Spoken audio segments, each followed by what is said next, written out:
We begin with the release of 2 Americans. They were hostages with Hamas. They are among more than 200 people who were taken during the attack in Israel nearly 2 weeks ago. Secretary of State Antony Blinken spoke less than an hour ago and said the U.S. will work around the clock to secure the release of those American hostages.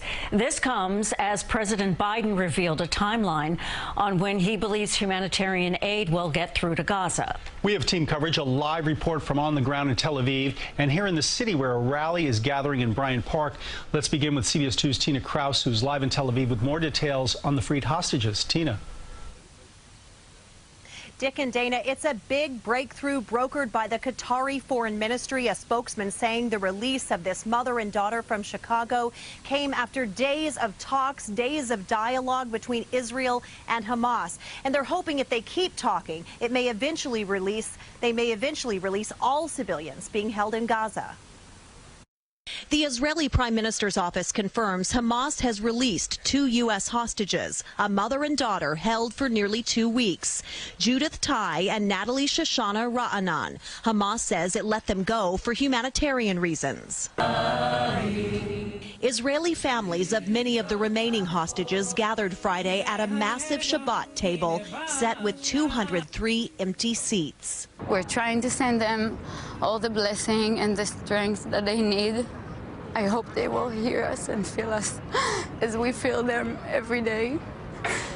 And we believe in them, that they are strong and they can make it. In Gaza City, residents are mourning victims of an Israeli airstrike that damaged part of a church where Christians and Muslims were taking refuge. Palestinian health officials say more than a dozen were killed.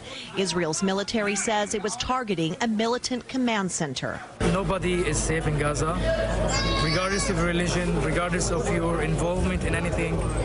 Nobody is safe. Civilians in Gaza are struggling. Israel has cut off food, fuel, water, and medicine.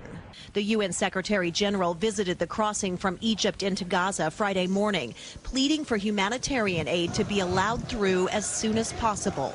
It's absolutely essential to protect civilians, and it's absolutely essential to make humanitarian aid come to the Palestinians in need. President Biden says he's confident the aid will get in soon. I believe that within the next 24 to 48 hours, the first 20 trucks will come across with aid.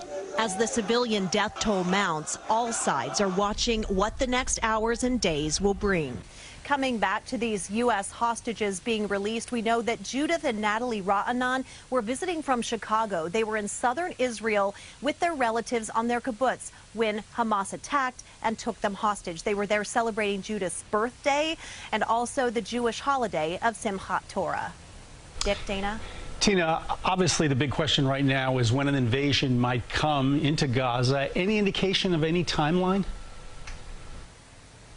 Well, we thought about 24 hours ago it was imminent. We saw Benjamin Netanyahu out rallying his troops and Israel's defense minister saying troops would see the inside of Gaza any time now.